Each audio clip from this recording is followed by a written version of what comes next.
sebenarnya emisi CO2 lah sebenarnya yang paling utama mempengaruhi global warming.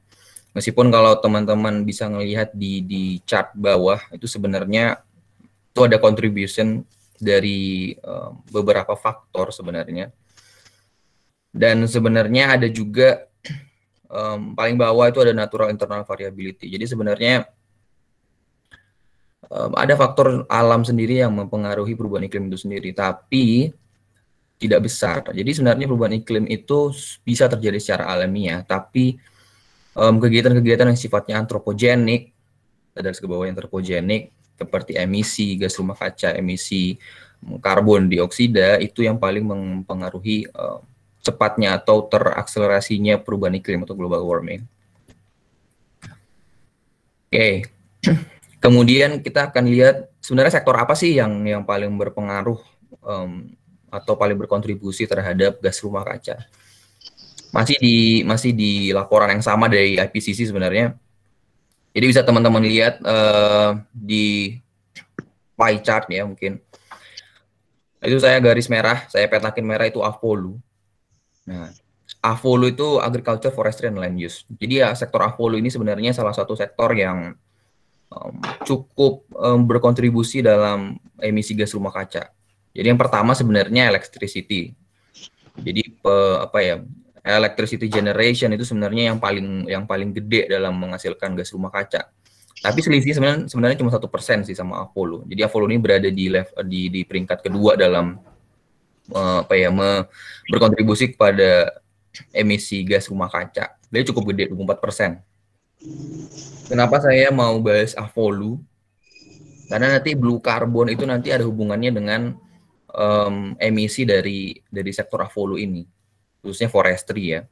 Kalau agriculture kan nanti terkaitnya dengan paling banyak itu dengan emisi metan CH4, karena di agriculture sendiri kaca yang paling banyak di emit itu sebenarnya CH4.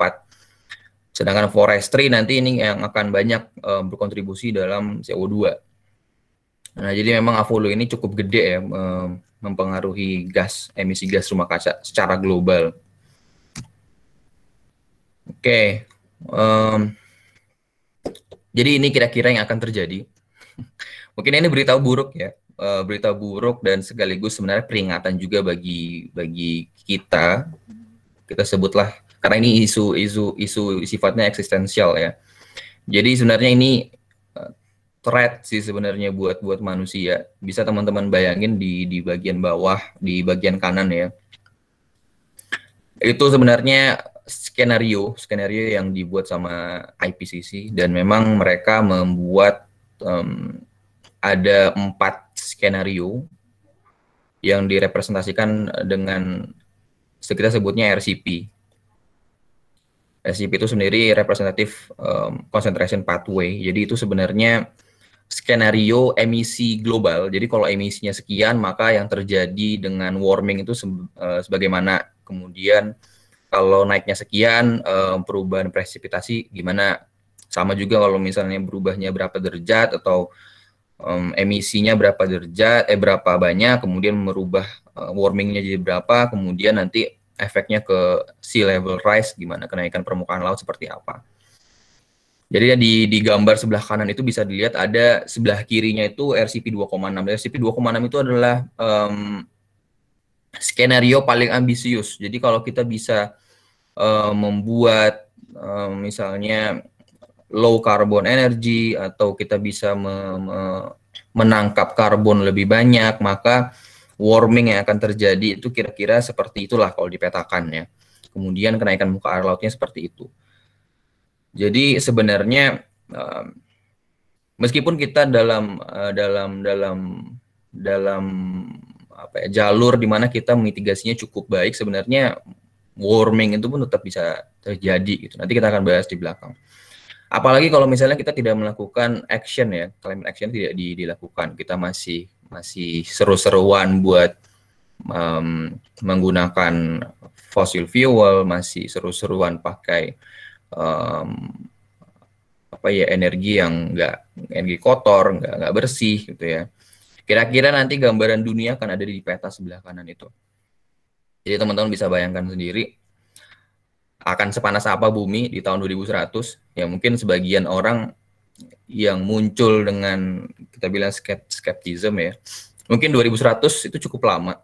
Jadi mungkin teman-teman yang sekarang hadir di webinar kali ini mungkin akan bilang 2100 aku udah nggak ada. 2100 bukan aku yang hidup di masa itu. Iya, betul memang, tapi yang dikorbankan adalah generasi selanjutnya, generasi-generasi selanjutnya. Nah, jadi sebenarnya isu environmental, isu climate sebenarnya itu isu generation, dan semuanya itu bergantung pada di generationnya kita sebenarnya. Jadi, ya kira-kira gambaran seperti itu kenapa sebenarnya perubahan iklim ini perlu di-tackle. Dan memang IPCC sendiri sudah menyampaikan bahwa untuk kita mempertahankan sistem iklim bumi yang tidak berbahaya sendiri bagi eksistensi manusia itu harus dibatasi, jangan sampai warmingnya itu lebih dari 2 derajat Celcius. Nah, 2 derajatnya ini terhadap apa? Terhadap suhu bumi sebelum revolusi industri. Nah, jadi baseline-nya itu sebenarnya revolusi industri. Di saat sebelum itu suhunya berapa, nggak boleh sekarang itu naik lebih dari 2 derajat. Jadi kita gimana caranya buat gimana warming ini nggak boleh lebih dari itu, caranya supaya kita nggak nyampe ke sana harus dibatasi konsentrasi konsentrasi gas rumah kaca khususnya CO2 di atmosfer itu nggak boleh lebih dari 450 ppm pada tahun 2100. Jadi kan ini sedikit gambaran. Mungkin teman-teman ada yang bingung terkait apa bedanya emisi dan konsentrasi.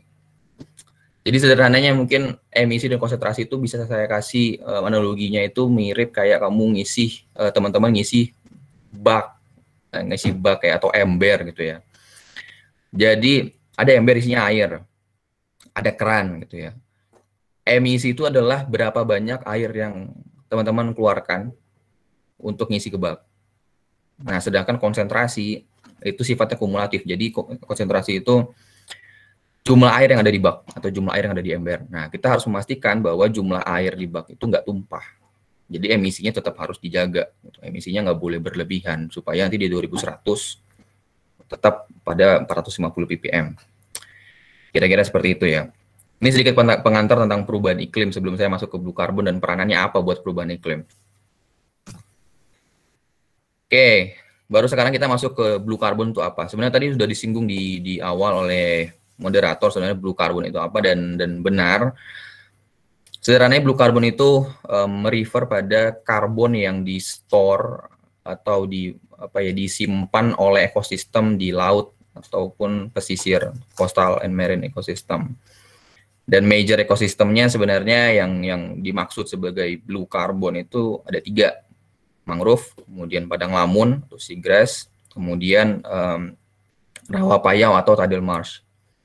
Jadi tiga ekosistem ini yang disebut juga sebagai blue carbon. Karbon yang disimpan mereka itu yang disebut dengan blue carbon. Oke, pertanyaan sekarang, kenapa blue carbon menjadi penting untuk men-tackle perubahan iklim?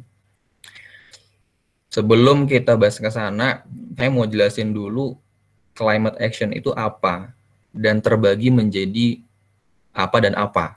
Nah, climate action sendiri sebenarnya kebagi 2 ya.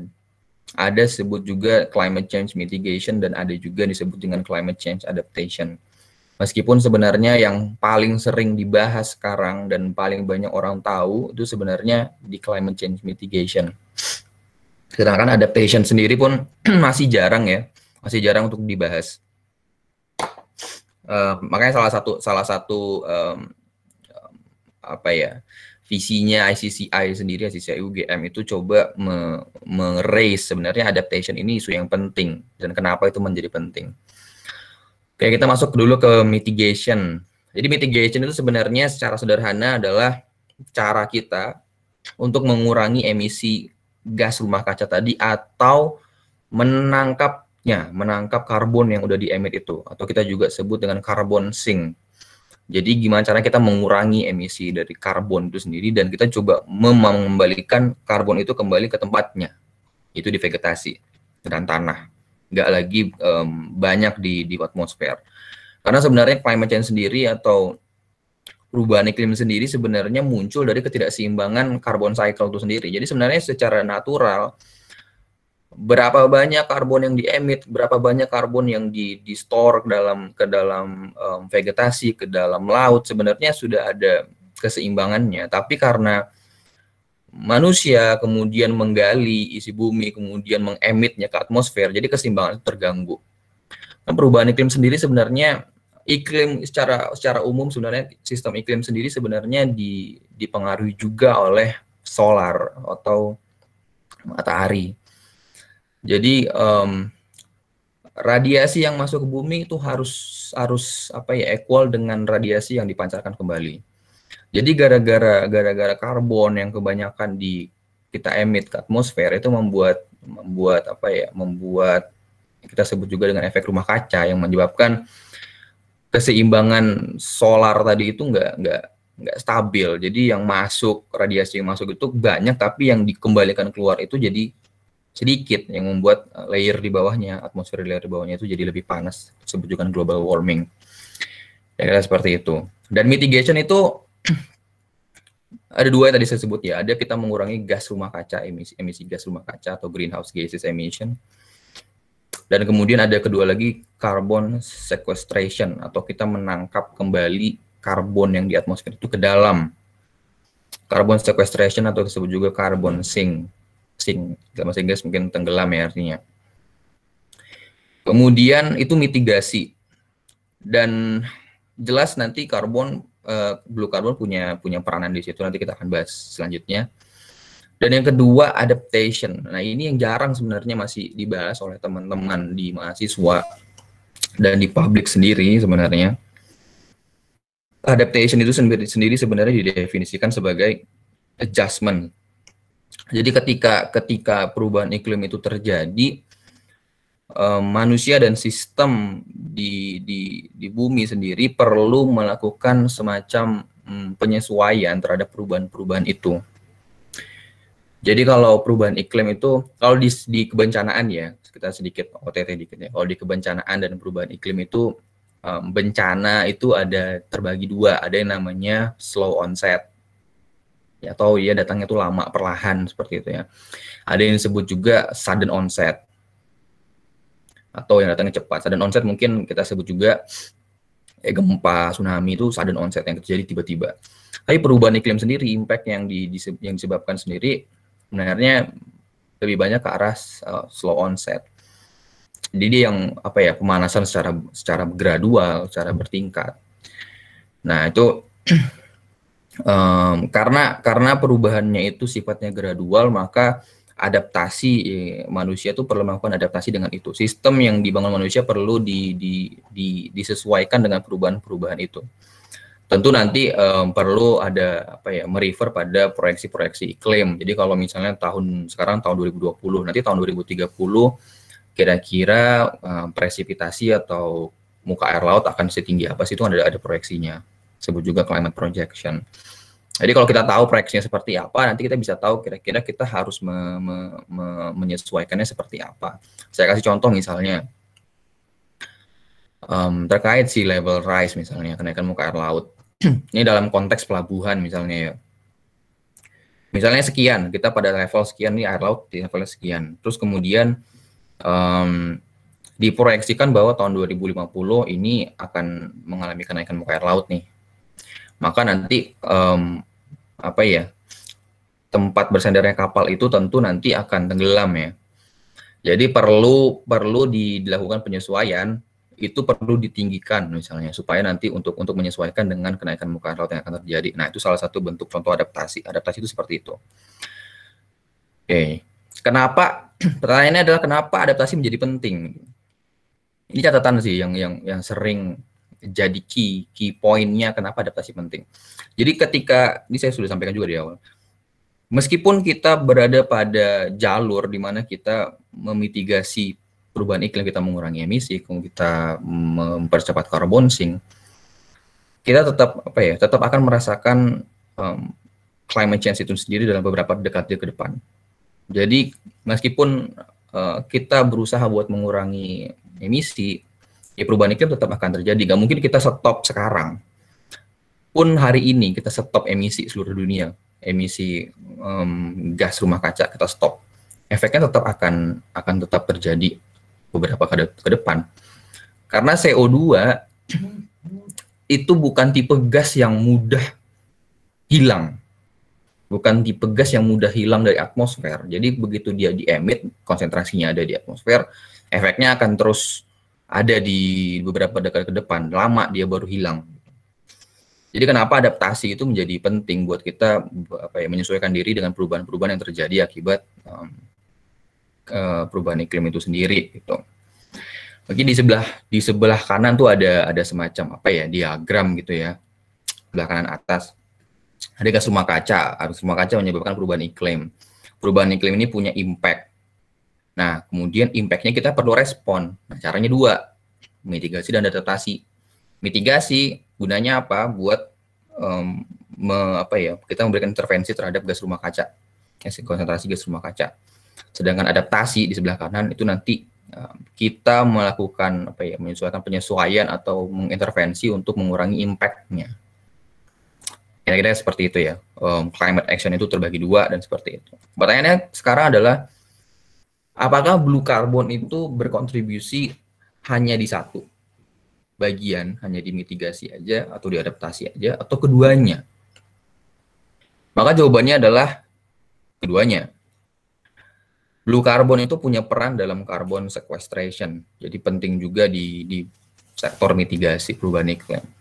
Tapi di sisi lain, blue carbon sendiri ini atau vegetasi ekosistem yang menyerap blue carbon ini sendiri punya peranan penting dalam perlindungan pesisir sih sebenarnya, atau coastal protection.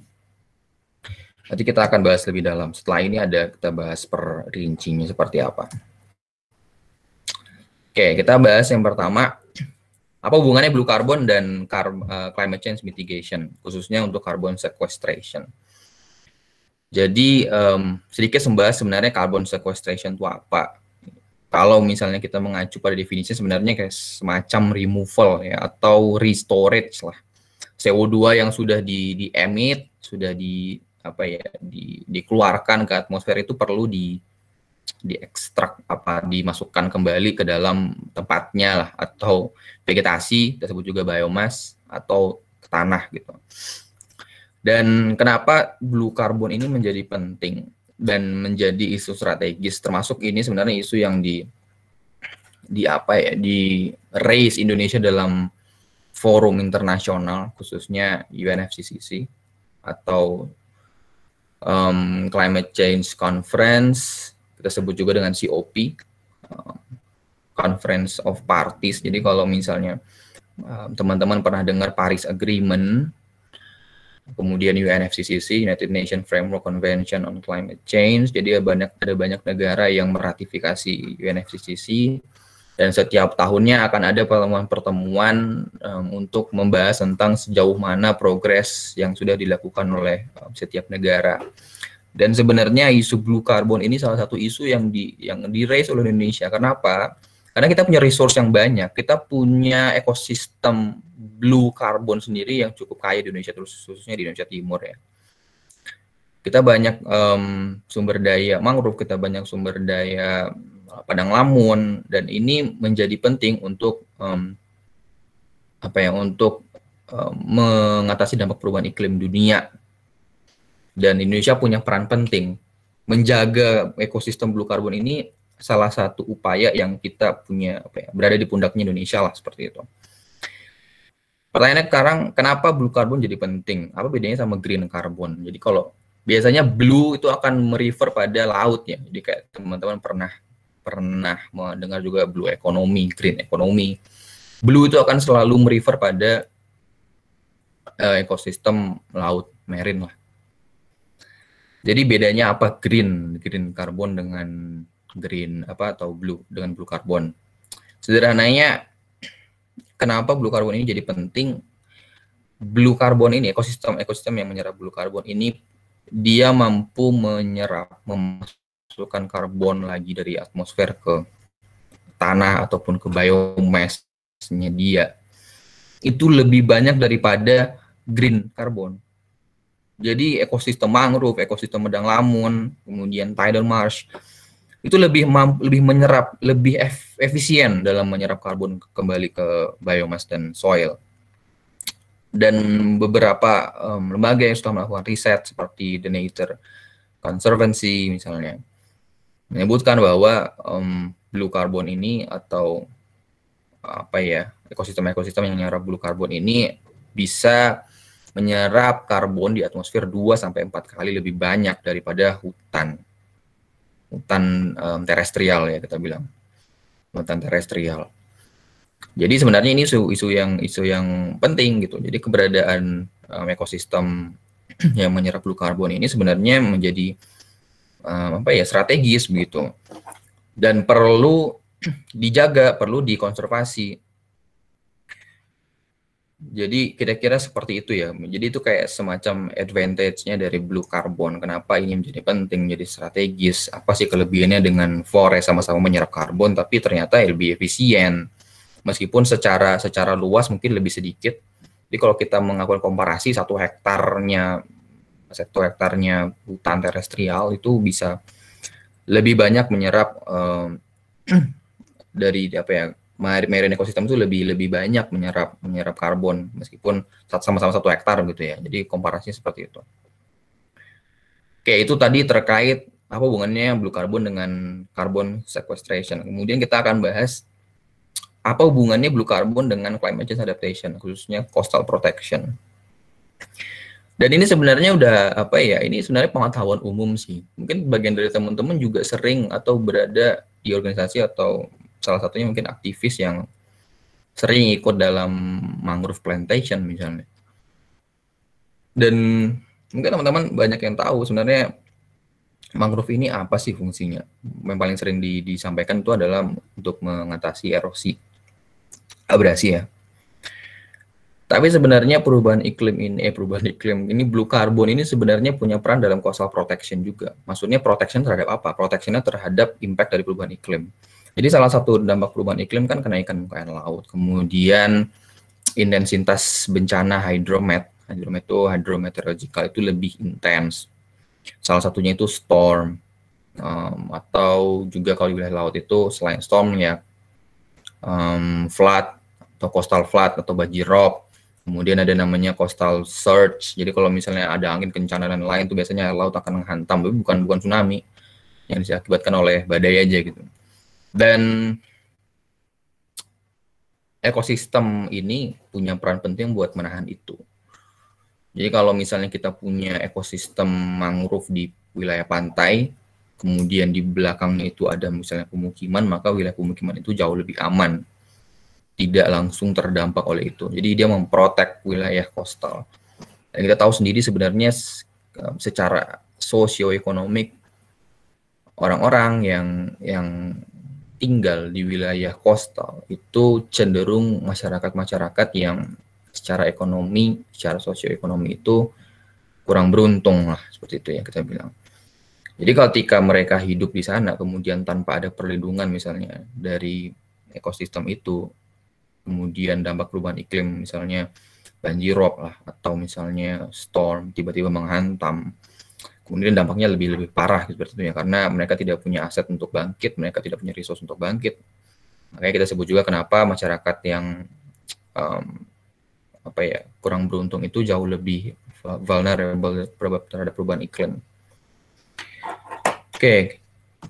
Jadi khususnya mangrove sih ya, yang sering dibahas itu sebagai coastal protection itu mangrove, karena memang perannya mangrove itu jadi penting buat perlindungan pantai sendiri, baik dari erosi atau abrasi maupun dari bencana-bencana yang datangnya dari laut. Oke, kira-kira dampaknya seperti apa sih? Ini studi saya dulu waktu masih kerja di USAID atau Badan Internasional Amerika Serikat.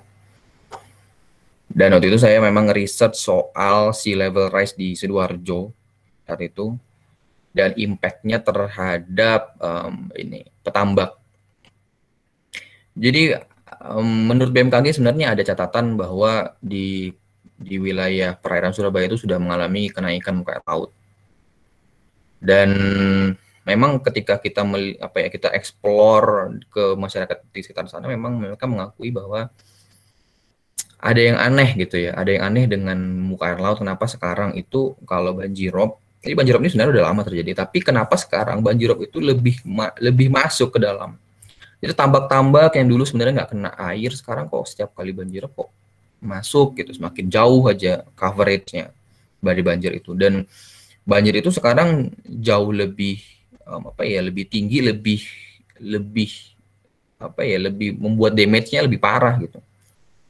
Membuat damage-nya lebih parah. Dan kayak apa sih sebenarnya? Salah satu contohnya ya di gambar yang ini ya. Ini tambak itu kan kalau kita dalam sistem ini sedikit perikanan ya. Kalau dalam sistem tambak yang tradisional itu sebenarnya kan dinding-dinding tambak itu kan dari tanah. Kita keruk kemudian dibikin dinding seperti itu. Dan sayangnya memang di tempat itu memang tidak, di tambak itu tidak dilindungi oleh mangrove. Jadi akibat dari dampak itu sendiri hancurlah dinding-dinding tambak ini, kena sapu banjirop, jebol misalnya, atau kita sebut juga embankment breaching. Jadi kalau hancur ya maka ikan-ikan yang di dalam yang dibudidayakan makanya keluar. Makanya kita sebut juga efek selanjutnya itu ada namanya harvest failure. Jadi gagal orang yang melakukan budidaya di situ karena hancur tambaknya, ya gagal, nggak dapat hasil apa-apa. Paling nyisa-nyisa ikan dikit-dikit tapi nggak balik modal pasti. Jadi selain konstruksinya hancur, ya ikan yang dibudidayakan juga keluar gitu. Jadi ya impactnya secara ekonomi cukup cukup jelek lah, cukup merugikan ya disebutnya. Oke, jadi itu salah satu contoh yang saya amati sendiri di lapangan, bagaimana ketidakadaan ekosistem yang menyerap pulu karbon ini sebenarnya membuat wilayah pesisir itu jauh lebih rentan terhadap dampak perubahan iklim. Makanya keberadaannya mereka itu menjadi penting. Makanya sebenarnya disarankan sebenarnya kalau ada wilayah aquaculture di situ perlu ada, kita sebut juga dengan green belt. Perlu ada semacam belt yang dibikin itu mangrove contohnya untuk melindungi wilayah itu. Nanti kita akan bahas salah satu contoh model seperti apa sih yang cocok untuk menangani masalah kayak gini. Oke, sekarang pertanyaan terakhir, apa yang harus kita lakukan buat blue carbon itu sendiri? Jadi tadi kita udah bahas berapa penting blue carbon dan apa pentingnya blue carbon untuk mengatasi dampak perubahan iklim. Tapi yang jadi miris adalah meskipun ekosistem ini menjadi penting, tapi sayangnya ekosistem ini itu dihancurkan. Dan mungkin banyak teman-teman yang udah mendengar mangrove, hutan mangrove itu banyak sekarang ditebang oleh masyarakat sekitar pesisir, entah itu untuk dijual, entah itu dibikin tambak, entah itu dibikin perumahan. Kalau perumahan teman-teman bisa lihat lah di wilayah utara Jawa Timur. Itu saya kalau lihat jalan-jalan di sana tuh jadi sering ketemu ada perumahan-perumahan yang dibangun di dekatnya Bandara Juanda. Dan itu dulunya ex wilayah mangrove gitu. Meskipun di wilayah lebih baratnya di Surabaya sebenarnya udah ada contoh yang bisa dicontoh lah ya. Kalau teman-teman tahu di Surabaya itu kan ada kayak taman, saya lupa namanya, kayak semacam taman mangrove begitu ya, ekoturism seperti itu. Dan ekoturism itu sebenarnya salah satu cara kita menghubungkan antara bagaimana kegiatan ekonomi itu sebenarnya bisa dilakukan bersama dan konservasi sumber daya alam gitu. Tetap ada pemasukan, tetap ada kegiatan sosioekonomik di sana, tapi kita juga tetap bisa melakukan konservasi. Nah, jadi itu salah satu ya kalau misalnya kita tanya apa yang harus kita lakukan dengan blue carbon ini. Ekoturism di Indonesia itu jadi populer sekarang. Jadi kita perlu konservasi. Konservasi itu adalah cara paling mudah, cara paling terintegrated supaya kita melindungi blue carbon. Konservasi itu adalah bagian dari penanganan perubahan iklim.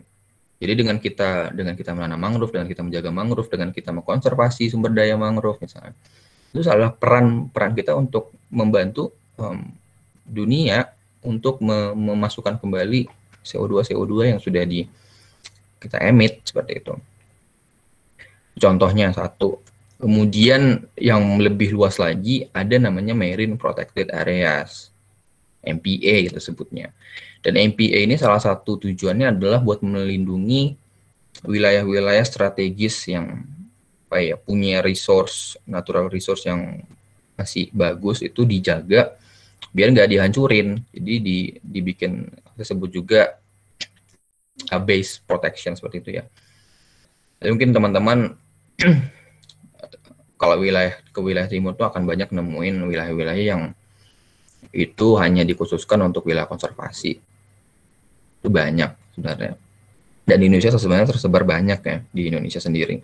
Di NTT sendiri pun ada. Sekarang lagi dalam masa pengembangan di wilayah Laut Sawu.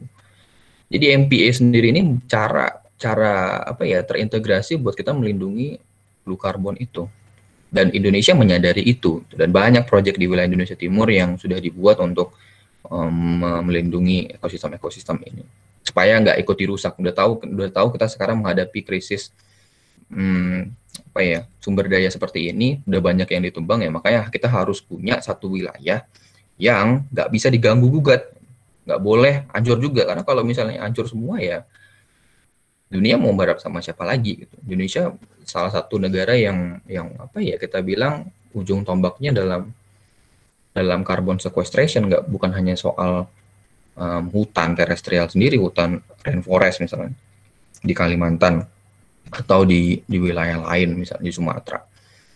Tapi wilayah-wilayah pesisir Indonesia, khusus Indonesia Timur juga punya peran penting itu. Jadi MPA itu sebenarnya salah satu saya bilang cukup efektif dan efisien. Dan memang MPA sendiri sebenarnya sudah dilakukan kajian wilayah-wilayah yang dijadikan MPA itu pendapatan masyarakatnya yang dari perikanan itu sebenarnya meningkat hingga 5%. Jadi 5% sampai 20%. Jadi lumayan ya sebenarnya dengan kita menjaga alam sendiri, tapi juga masyarakat di sana juga tetap mendapat pemasukan yang justru lebih banyak dari sebelumnya. Karena memang dengan menjaga natural resource itu sebenarnya khususnya ini ya, masyarakat yang bergantung hidupnya pada natural resource kayak ikan ini. Semakin kita distraktif, maka sebenarnya nggak makin untung. Semakin kita melakukan, misalnya kita ambil contoh IUU fishing, bicara juga soal destructive fishing. Sebenarnya impact-nya nanti kembali ke nelayan itu sendiri. Kita melakukan destructive fishing, tapi nanti ujung-ujungnya di dalam jangka yang medium term, impact-nya kembali ke mereka. Ya. Jadi sebenarnya konservasi, berbuat baik pada alam itu sebenarnya impact-nya ya kalau kita ada juga seperti itu. Jadi itu sebenarnya mazhab umum lah sebenarnya kalau kita bilang ya. Kita melakukan yang baik pasti akan baik juga, baik ke kita. Oke, ini contoh terakhir ya. Tadi saya sempat bahas tentang hancurnya tambak akibat naikkan muka air laut. Dan bagaimana kita mengintegrasikan itu. Ini sama kajian yang saya lakukan juga sama USAID. USAID atau teman-teman bisa bilang juga USAID, USAID, sama aja lah. Jadi ada namanya silvo fisheries. Jadi silvo itu kan hutan, fisheries ya perikanan gitu. Jadi menggabungkan antara hutan dan perikanan. Jadi model gimana caranya mangrove ini terintegrasi dengan aquaculture. Gunanya adalah supaya aquaculture ini sendiri pun protected gitu, terlindungi. Jadi nggak ada kasus-kasus kayak tadi misalnya, karena nggak ada perlindungan, maka ketika ada banjirop, ada bencana-bencana yang datang dari laut, lebih mudah aja hancur. Dan ini sudah dilakukan studi juga oleh Politeknik Perikanan di Sidoarjo. Mereka sudah pernah, itu udah buat 10 tahun lamanya proyek itu. Udah dibuktikan bahwa dengan adanya mangrove di dinding tambak itu, adanya banjirop itu nggak bisa menghancurin itu lagi. Karena strukturnya jauh lebih kuat. Nggak perlu kita bikin strukturnya jadi kayak yang intensif. Kalau intensif kan bentuknya kayak dinding dari semen gitu ya. Nggak perlu sebenarnya kita harus bikin seperti itu, tetap bikin misalnya seperti tanah aja, cuman perlu dilindungi dengan mangrove. Jadi mangrove-nya itu berdiri di situ, di dinding tambak itu. Dan itu sudah terbukti bahwa itu sudah apa ya, bisa membuat dinding tambak itu jadi lebih kuat. Jadi meskipun dihajar aja oleh banjirop tuh nggak hancur gitu. Jadi mengintegrasikan kedua ini sebenarnya cara atau model yang bagus juga. Kita tetap menjaga salah satu ekosistem blue carbon, dan aktivitas ekonomi juga tetap berlanjut seperti itu dan nggak terganggu produktivitasnya. Jadi ini salah satu model yang bisa kita kembangkan di Indonesia sendiri sih. Karena ini cukup populer sebenarnya di Indonesia. Cuman banyak aja petambak-petambak yang belum aware, justru berpikir bahwa kalau kita mau bikin tambak, ya potong dulu mangrove-nya, itu kan salah juga. Oke, kira-kira gitu contoh terakhir. Oke, itu sedikit materi diskusi kita hari ini ya. Dan saya harap sih sebenarnya nggak berhenti di sini, karena sebenarnya materi yang saya bawa ini sebenarnya sedikit sih. Saya lebih pengen nanti di sesi tanya jawab akan lebih banyak kita bahas sih. Tapi disclaimer dulu nih sebelum Q&A ya. Karena ini saya sebenarnya bukan biologis. Jadi kalau misalnya ada teman-teman yang penasaran dengan biologinya, mangrove, biologinya, padang lamun, mungkin saya nggak ada kapasitas buat jelasin lebih dalam ke sana. Jadi itu disclaimer dulu sih sebelum Q&A. Jadi saya menempatkan bagaimana blue carbon ini dalam konteks yang lebih luas terkait perubahan iklim dan pengelolaan pesisir dan perikanan. Kira-kira seperti itu. Terima kasih sebelumnya Mbak Moderator. Saya kembalikan lagi ke Mbak Moderator untuk masuk ke sesi tanya jawab. Terima kasih. Assalamualaikum warahmatullahi wabarakatuh. Waalaikumsalam warahmatullahi wabarakatuh. Terima kasih Mas Kausar atas pemaparan materinya. Oke, saya ingin mengingatkan lagi kepada para peserta yang ingin bertanya, silakan menulis nama, instansi, dan pertanyaan di kolom komentar. Sebelum pada sesi tanya jawab, saya akan mengulas sedikit materi yang Mas Kausar sudah sampaikan. Perubahan iklim itu dapat disebabkan dari global warming dan secara alami. Nah, apa sih blue carbon? Nah, blue carbon itu adalah karbon yang disimpan dalam ekosistem pesisir dan laut, seperti mangrove, lamun, dan payau. Tadi udah dijelaskan, climate change itu dibagi menjadi dua, ada mitigation dan adaptation. Nah, Indonesia juga berperan penting pada dunia karena memiliki ekosistem laut yang kaya. Nah, Mas, sebelumnya saya ingin bertanya, selama pandemi ini kan kita banyak di rumah ya, Mas. Nah, apa sih kontribusi kita yang udah diberikan kayak gitu, untuk mengurangi gas rumah kaca segala macam? Mungkin seperti itu, Mas. Gimana tadi pertanyaannya? Oke, saya ulangin ya. Kontribusi apa yang kita berikan selama di dalam rumah ini, Mas, pada perubahan iklim? Oke. Selama di rumah ya, selama di kita sebut juga WFH atau learn from home, study from home gitu ya maksudnya ya. Iya, Mas. Kalau dalam konteks ini ya, dalam konteks blue carbon yang jelas jadi limited ya sebenarnya, karena kita nggak bisa keluar. Dan kalau dulu dalam situasi yang apa ya, normal gitu, kita bisa lah melakukan mangrove plantation atau kita rehabilitasi mangrove gitu ya. Tapi kalau dalam situasi seperti ini limited, saya bilang apa yang bisa kita lakukan, tapi sebenarnya bisa ya. Contohnya adalah ketika misalnya kita di rumah itu, ini sebenarnya ini ya ide yang pengen kita buat di ICCI gitu, pengen lakukan studi sebenarnya teman-teman yang di kosan itu apakah mengkonsumsi listrik lebih banyak gitu, atau lebih boros listrik. Nah, sebenarnya salah satu peran yang bisa lakukan adalah buat kita maintaining, jangan sampai kita berada di rumah tapi konsumsi listrik kita berubah. Makanya tadi saya bilang di awal, sebenarnya electricity itu punya punya peran gede dalam emisi gas rumah kaca. Jadi jangan sampai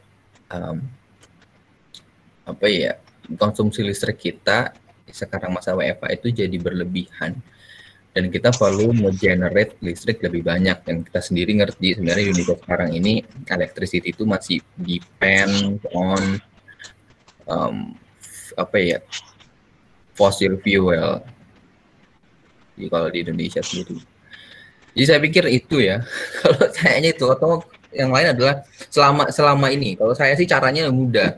Selama dalam tahapan ini, dalam tahapan WFH gitu, saya mencari cara gimana webinar kayak gini dalam platform-platform seperti ini dipakai di waktu luang kita sama di rumah buat kita sharing awareness tentang perubahan iklim. Jadi sebenarnya kegiatan hari ini sebenarnya bagian dari itu. Jadi cara-cara seperti itu penting juga ya kalau di dalam konteks kita sebagai pelajar misalnya. Saya pikir itu singkatnya sih, kira-kira seperti itu. Oke, ada pertanyaan selanjutnya dari Nurul Pratiwi, UGM. Apakah reklamasi mempengaruhi ketersediaan blue carbon?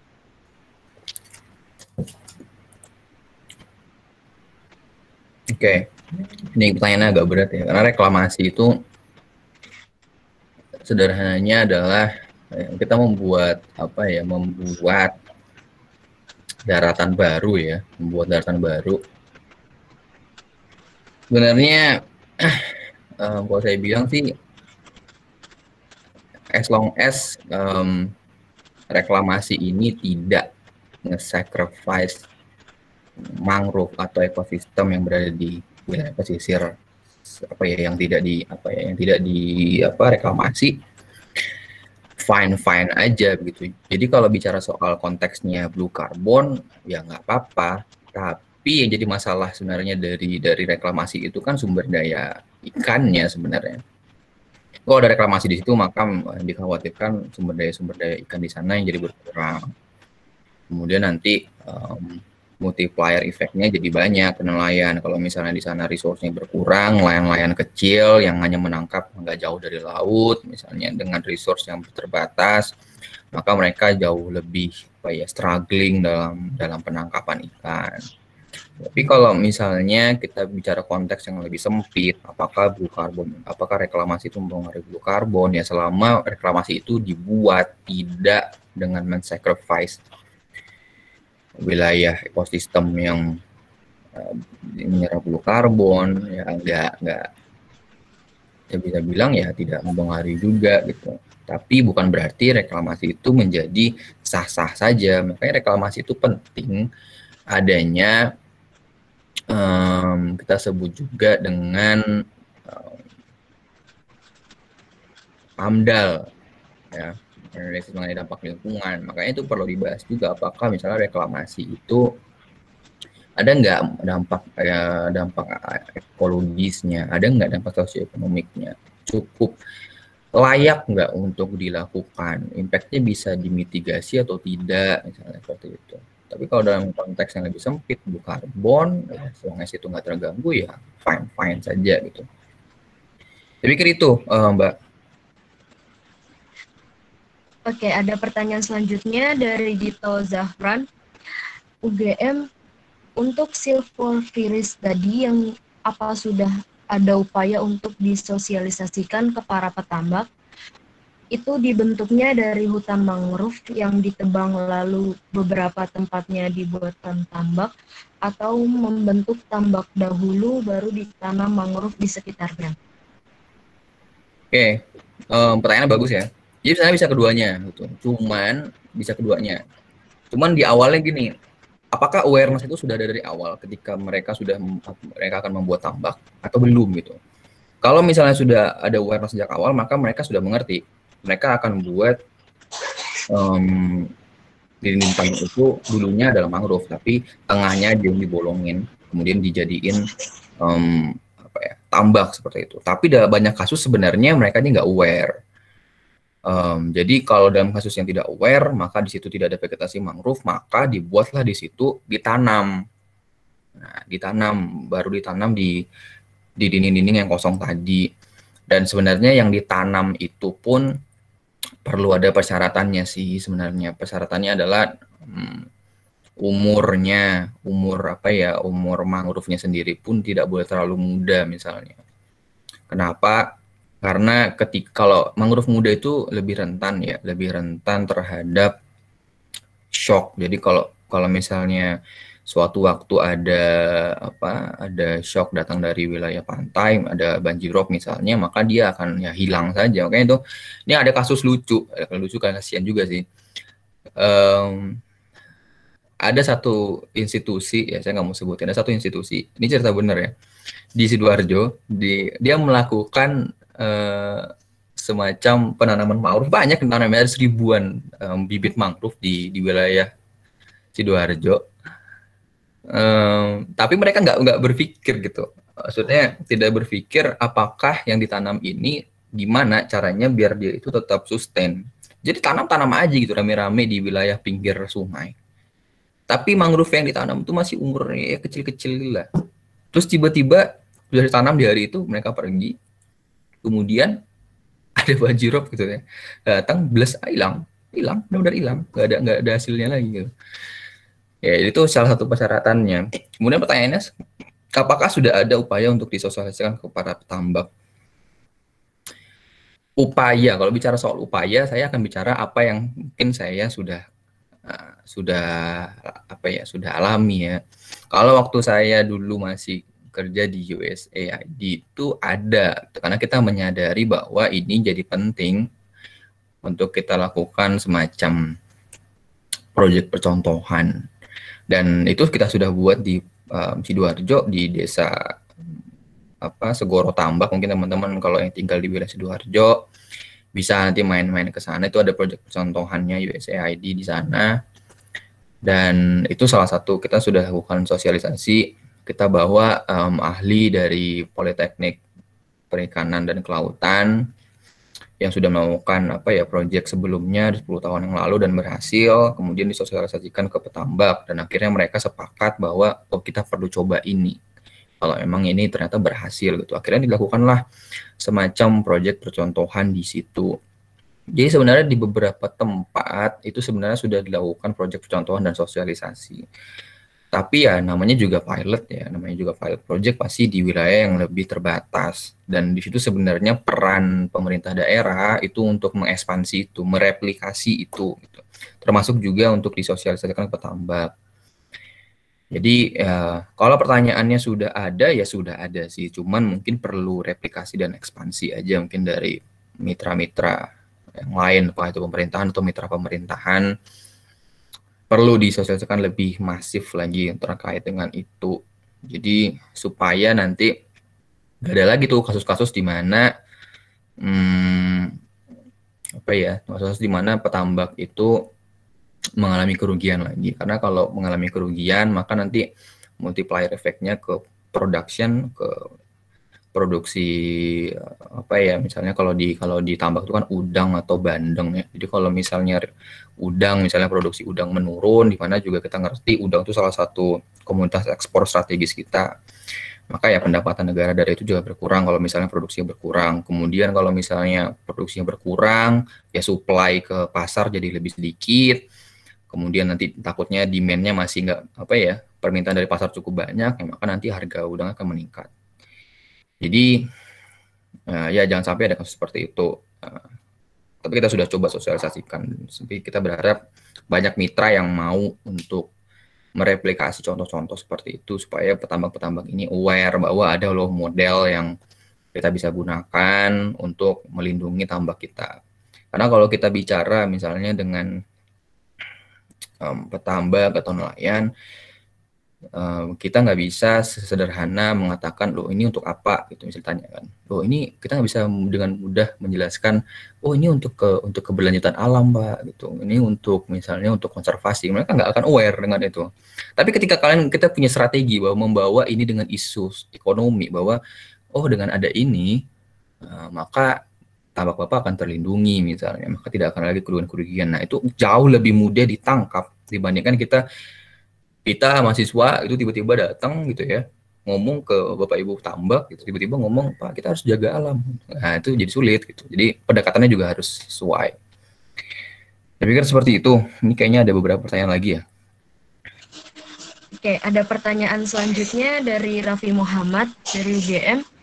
Apakah ada perbedaan hasil produksi dari silvofish series dibandingkan tambak yang tidak ditanami mangrove? Apakah silvofish series dapat bertahan lebih lama dibandingkan tambak yang tidak ditanami mangrove? Oke. Apakah perbedaan hasil produksi silvofish ya? Kita bicara soal hasil produksi dulu ya. Kalau dari dialog kita sama Politeknik Perikanan Kelautan itu, mereka kan semacam bikin eksperimental design gitu ya. Kemudian kayak kalau misalnya ini tambak yang tidak ditanami mangrove, kemudian ada tambak yang ditanami, ada yang tidak gitu ya. Kemudian produksinya ditanamnya diberikan bibitnya sama. Apakah akan menghasilkan produksi yang sama atau tidak? Ini to be honest ya, kalau kita bilang sebenarnya ada offsetnya gitu. Offset itu gimana jelaskannya? Mangrove itu ditanam, itu nanti akan makan sedikit space sih sebenarnya di wilayah dinding dikit-dikit seperti itu. Bisa disampaikan juga sebenarnya mungkin produktivitasnya itu sedikit lebih kecil dibandingkan dari yang tanpa ada mangrove. Tapi nggak banyak selisihnya. Tapi yang jadi penting adalah itu lebih baik dalam mitigasi ketika itu hancur total gitu. Jadi lebih baik misalnya kita mengurangi sedikit produktivitas ya, sedikit aja, tapi itu sustain, bisa terlindungi daripada mangrove-nya nggak ada, di situ bisa ditebar banyak, tapi tiba-tiba risikonya lebih gede, tiba-tiba lebih mudah hancur misalnya. Maka itu saya sebut juga offset, jadi pengurangan sedikit produktivitas itu sebenarnya di sisi lain juga meningkatkan mengurangi risiko hancurnya tambak itu sendiri. Itu keterangan dari hasil proyeknya mereka sih. Kira-kira seperti itu. Raffi ya yang nanya tadi. Kira-kira seperti itu. Oke, selanjutnya dari Sahid Hanan Fauzi, UGM. Peranan Zooxanthellae dalam simbiosisnya dengan karang sangat penting. Namun, akibat pemasukannya, CO2 yang berlebih menyebabkan keasaman dan suhu laut naik. Akibatnya, Zooxanthellae tidak dapat hidup dan karang kehilangan sumber pangan dan terhambat dalam pertumbuhannya. Akibatnya, ekosistem laut akan kehilangan keseimbangannya. Banyak koral di Indonesia telah mengalami pemutihan, bahkan semakin bertambah. Yang ingin saya tanyakan, langkah strategis apa untuk menghadapi kondisi tersebut? Oke, Mas Ahi, thank you pertanyaannya. Ini salah satu pertanyaan salah satu wacana yang penting dalam perubahan iklim. Meskipun sebenarnya kalau saya bilang agak OTT lah kita bilang dari topik diskusi kita hari ini ya. Karena koral itu menjadi pembicaraan sendiri sebenarnya di luar dari blue carbon ya. Cuman memang koral ini, berarti kita bahasnya sedikit keluar dari blue carbon ya. Karena pertanyaannya pun sebenarnya agak jauh dari itu. Koral ini salah satu ekosistem yang terancam oleh dampak perubahan iklim. Dan yang disebutkan oleh Mas Sahid tadi itu completely benar. Karena memang ketika stresornya itu datang dari dua arah ya ke koral. Muncul dari kalau suhu permukaan bumi meningkat, nanti efeknya juga bisa ke suhu permukaan lautnya juga meningkat. Kalau suhu permukaan laut meningkat, maka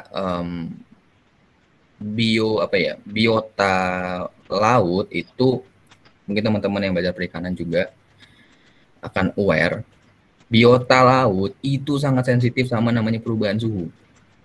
Jadi salah satu impact-nya perubahan iklim adalah Ketika suhu wilayah perairan itu menjadi panas dan tidak lagi menjadi apa ya, area yang baik untuk kehidupan wilayah apa kita sebut juga biota yang ada di situ, maka akan terjadi dua. Misalnya kita ambil contohnya ikan ya, bisa dia migrasi sih sebenarnya paling banyak, tapi migrasi dua arah, bisa dia ke bawah, bisa dia ke horizontal di tempat lain.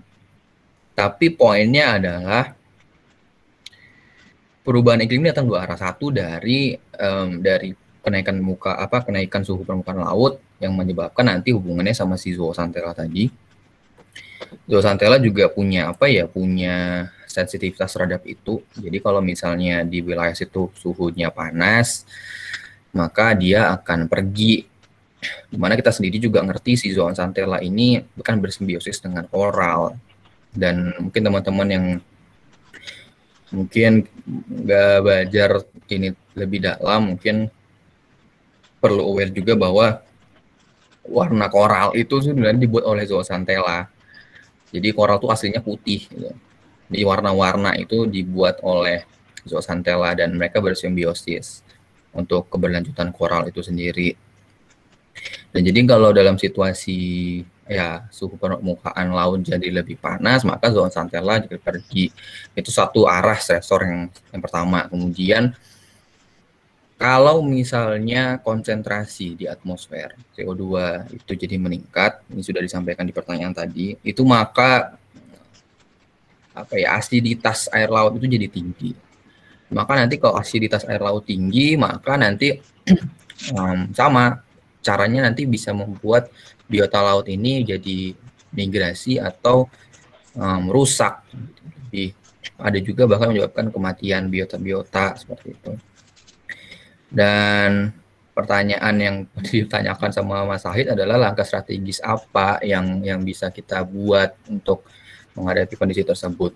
Jadi kalau misalnya memang sudah terjadi coral bleaching, maka penting bagi kita buat merehabilitasi itu. Kemudian jadi wilayah-wilayah yang sudah bleaching, maka itu perlu direhabilitasi kembali. Kenapa direhabilitasi kembali? Karena memang dia punya peran penting dalam siklus nutrisi antara makhluk hidup di wilayah pesisir dengan koral itu sendiri. Jadi kalau koralnya rusak, maka keseimbangannya juga rusak. Jadi kita perlu merehabilitasi ekosistem itu kembali. Makanya sering sekarang muncul kegiatan-kegiatan rehabilitasi koral buat teman-teman konservasi atau selam sih terutama yang melakukan itu. Jadi dibikin semacam nanam coral planting kita bisa bilang, meskipun koral itu sebenarnya hewan ya, tapi itu sebenarnya planting. Jadi kayak kembali dibuat di situ di wilayah yang sudah rusak itu dibikin kembali koral-koral yang sudah dibudidayakan di atas laut ya. Maksudnya ada koral itu bisa dibudidayakan di tempat sendiri gitu ya. Kemudian nanti kalau sudah cukup umurnya atau sudah juga siap baru di planting di laut. Jadi itu salah satu cara buat mengatasi itu. Kemudian cuman kalau supaya dia nggak bleaching itu memang sulit ya, karena itu kan natural ya. Kita yang nggak bisa menghalangi itu. Tapi bahwa ketika kita tahu di situ bleaching, maka rehabilitasi menjadi penting. Kemudian ada hubungannya sama MPA tadi, sama Marine Protected Area. Ketika memang wilayah koral ini jadi terancam, maka perlu dibuat semacam area di mana dia itu terlindungi. Dengan artian gini, ketika ada stresor dari perubahan iklim, jangan sampai ada stresor lain yang mengancam itu. Misalnya polusi laut, misalnya penangkapan yang destruktif. Jadi jangan ada double burden, jangan ada double beban ganda di situ gitu. Kalau misalnya yang perubahan iklim sudah impacting ke sana, jangan lagi aktivitas manusia itu jadi merusak itu lebih parah. Jadi kalau lebih parah lebih sulit untuk merehabilitasinya. Kira-kira itu Mas Sahid jawabannya, kira-kira semoga menjawab ya. Oke, selanjutnya ada Novita Cahya Ramadhani dari ITS. Bagaimana dengan mangrove yang ada di muara sungai? apakah fungsi mangrove tetap sama dengan mangrove di pesisir atau justru berkurang fungsinya? Meningkat muara merupakan pertemuan antara air sungai dengan air laut. Bagaimana dengan mangrove yang ada di muara sungai? Apakah fungsi mangrove tetap sama dengan mangrove pesisir atau justru berkurang fungsinya mengingat muara merupakan pertemuan antara air sungai dan air laut? Pertanyaannya adalah, apakah mangrove itu sudah ada sejak lama atau tidak gitu. Jadi kalau misalnya mangrove-nya memang itu adalah sumber daya alami yang dari dulu sudah ada, maka berarti itu adalah tempat yang optimum buat pertumbuhannya seperti itu. Jadi apakah fungsinya berkurang kalau kalau memang mangrove itu sudah ada di situ sejak lama, maka itu jadi tempat yang optimum buat pertumbuhannya sebenarnya. Tapi sebenarnya pun mangrove ketika misalnya di muara pantai itu tidak ada, tapi tertanamin seperti itu ya. Mangrove itu kan punya toleransi dalam kepayauan ya. Jadi kalau misalnya di wilayah pesisir, masih di muara, saya pikir itu tidak bermasalah. Maksudnya dia masih tetap bisa hidup, asalkan kita nggak nanamnya di air apa aja ya, di wilayah fresh water ya. Jadi nggak tumbuh gitu. Cuman as long as masih di wilayah pesisir, masih di coastal coastal area, saya pikir itu nggak berpengaruh lah, karena sebenarnya mangrove itu sendiri pun punya toleransi untuk menghadapi kepayauan. Dan banyak sebenarnya ditemukan mangrove di wilayah muara itu sendiri. Oke, kira-kira itu yang Mbak Novita. Oke, selanjutnya ada pertanyaan dari si Alem BR Sembiring dari USU. Apakah dari studi yang dilakukan tidak ditemukan sama sekali kearifan dari para petambak untuk konservasi atau intensi ekonomi mendestruksi kearifan menjaganya ekosistem mereka? Apakah sulit untuk merekonstruksi kearifan yang ada di para petambak? Oke, thank you Sri Alem Sembiring, ini dari Medan. Oke. Pertanyaannya bagus ya, jadi soal kearifan lokal. Dan sebenarnya di wilayah-wilayah tertentu itu ada di mana kearifan lokal ini berperan penting dalam konservasi alam, di mana kultur dari masyarakat di sana itu mengerti bahwa ini menjadi pelindung bagi wilayah tinggal mereka, pelindung bagi livelihood-nya mereka misalnya. Ada wilayah-wilayah yang memang seperti itu. Kalau dalam konteks perikanan misalnya, kita bisa menemukan misalnya budaya Sasi itu di wilayah timur Indonesia. Itu Sasi itu salah satu bentuk bagaimana adat itu bisa punya peran penting dalam menjaga ekosistem pesisir atau laut gitu. Kita bisa ambil contoh misalnya mereka itu ada semacam kalender di mana tanggal-tanggal tertentu mereka nggak boleh menangkap ikan misalnya. Jadi untuk rehat sejenak lah seperti itu ya, buat merehabilitasi sumber daya gitu. Jadi supaya ada proses, kalau bahasa perikanan ada proses rekrutmennya. Dan memang ada tempat-tempat di mana kearifan lokal itu jadi bermain peran penting, karena adat itu dari beberapa tempat, adat itu lebih kuat, hukum adat itu lebih kuat untuk nge-enforce itu gitu, dibandingkan regulasi yang dari pemerintah. Jadi orang lebih takut dengan sanksi sosial, dengan sanksi adat daripada sanksi dari pemerintah gitu. Nggak tahu ya, mungkin adat itu jauh lebih menyeramkan ya, sanksi adat.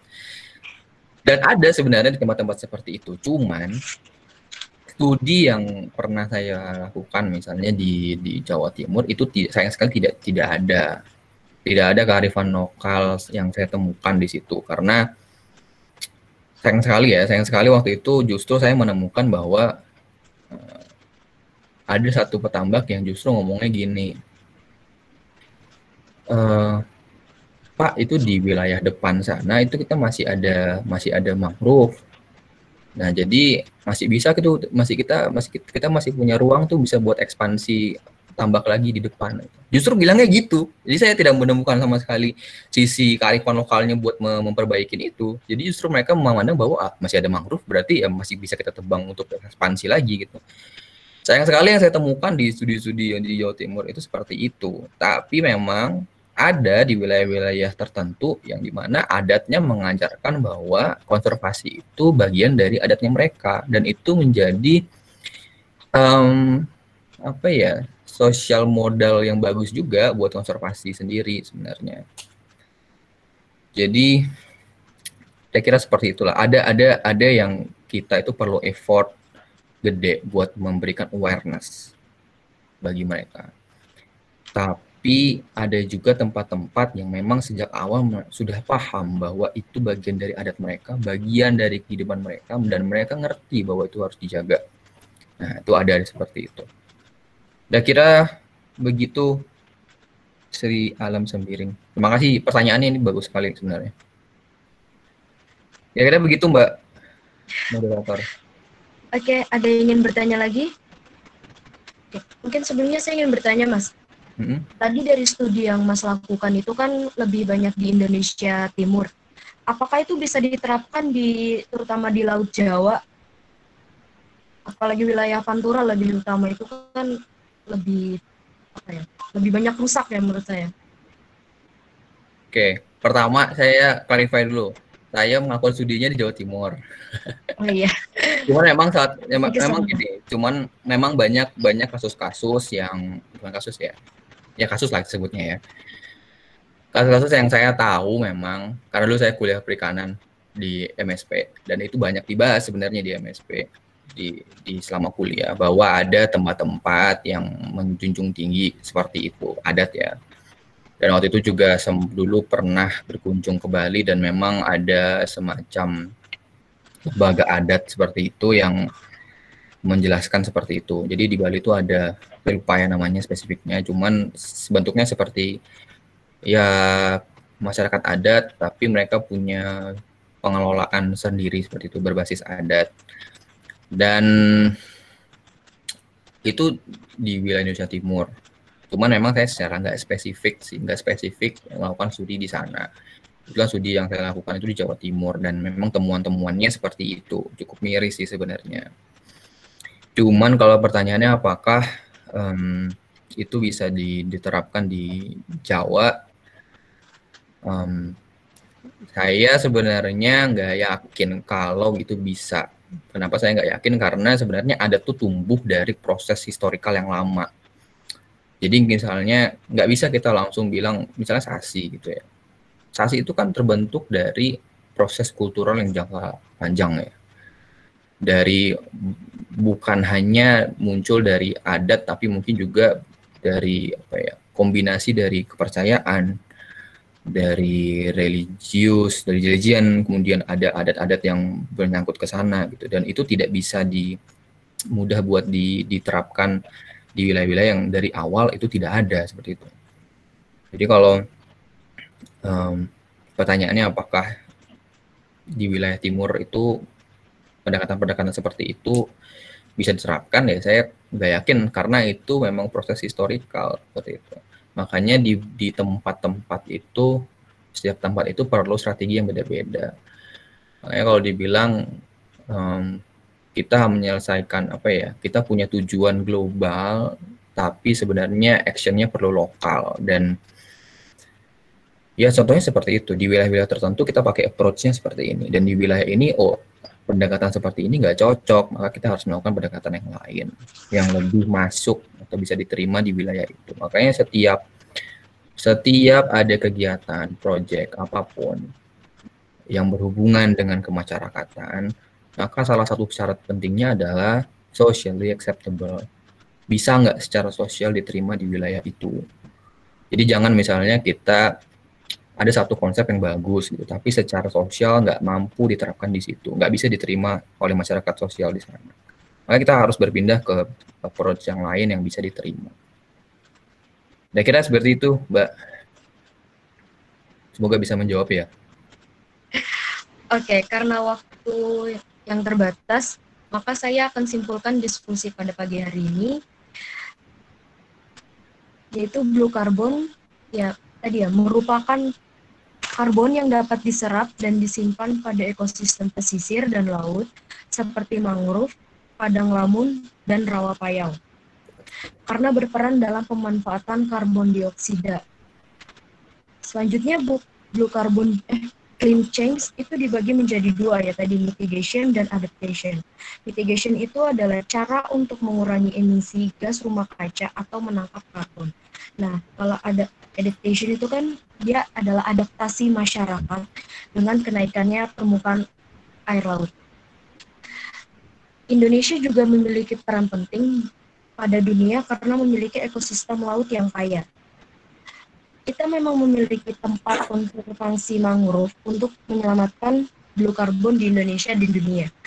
Selanjutnya, field fisheries yaitu menggabungkan hutan dan perikanan untuk aquaculture yang terlindungi.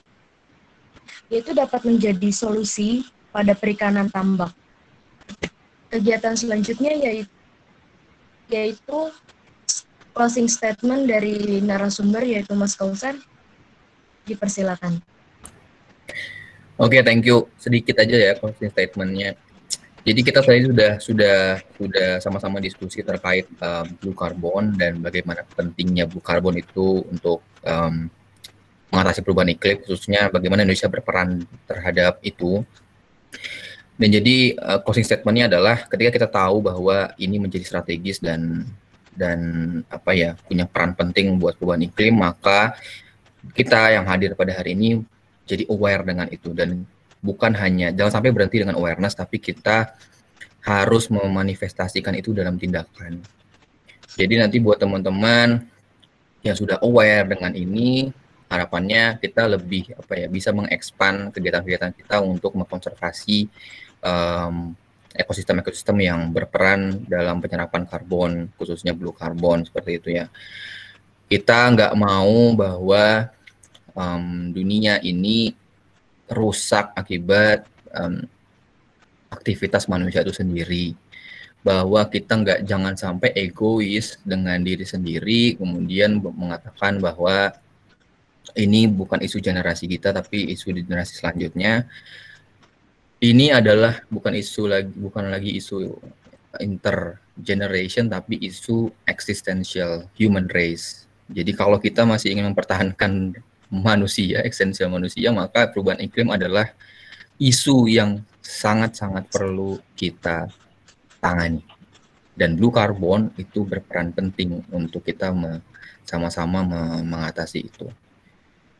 Ya itu Mbak moderator yang bisa saya sampaikan. Terima kasih. Oke, sebelum webinar ini berakhir, alangkah baiknya kita foto bersama dahulu. Kepada para peserta, silakan menyalakan kameranya.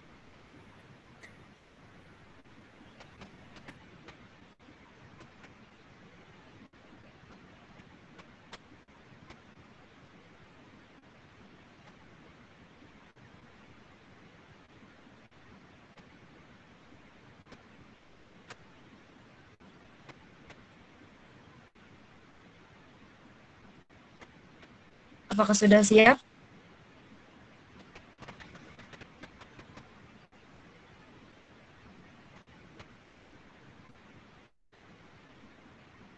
Oke, saya hitung ya. 1, 2, 3. Lagi. 1, 2, 3. Sekali lagi.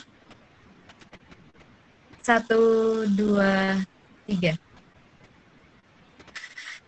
Terima kasih kepada Mas Kausar sebagai narasumber yang telah memberikan ilmunya kepada kami. Semoga dapat bermanfaat pada kami. Saya juga mengucapkan terima kasih kepada para peserta yang telah bergabung pada webinar hari ini. Sebelum keluar, silakan mengisi absensi yang akan ditayangkan di layar.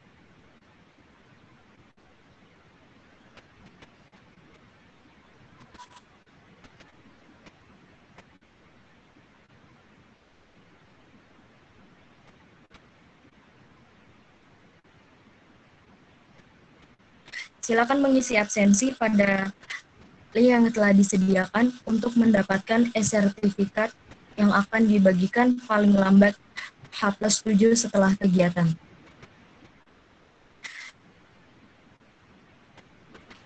Saya selaku moderator meminta maaf apabila terjadi kesalahan atau maupun tindakan selama webinar berlangsung. Akhirul kalam, terima kasih. Wassalamualaikum warahmatullahi wabarakatuh. Terima kasih teman-teman KB dan teman-teman. Izin pamit, semoga bermanfaat kegiatan hari ini. Terima kasih, Mas. Assalamualaikum warahmatullahi wabarakatuh. Waalaikumsalam.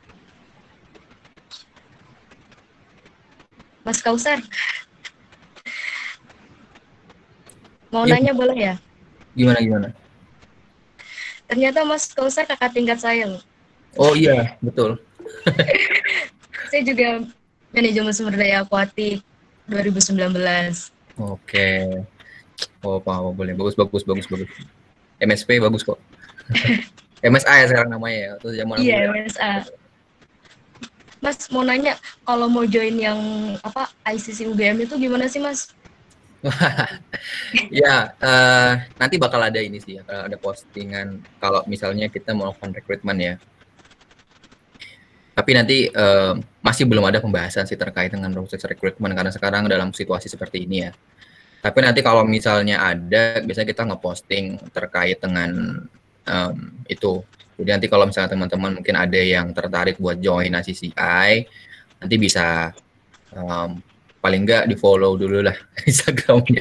Biar ini ya, biar apa ya, biar bisa tahu informasi-informasinya. Jadi kalau misalnya nanti ada rekrutmen, kita biasanya share kok, dan biasanya cukup lumayan gede lah yang direkrut. Tapi sampai sekarang masih belum ada pembicaraan sih dalam situasi seperti ini. Oke, gitu sih. Terima kasih, Mas. Ya,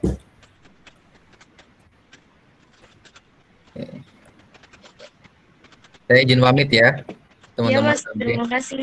Terima kasih udah diundang.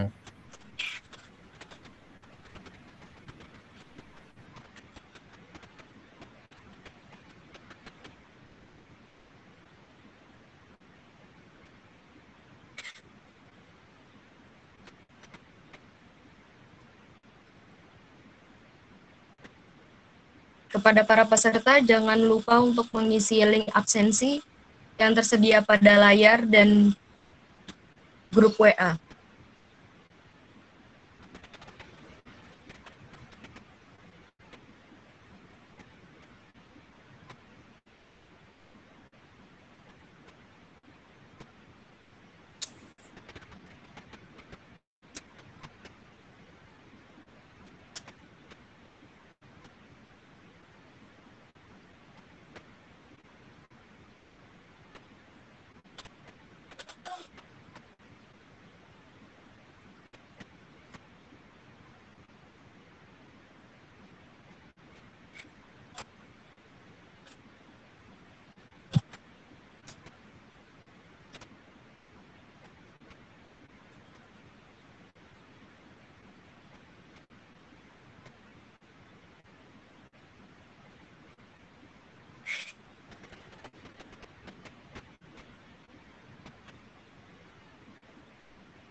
Mungkin kepada para peserta, silakan meninggalkan room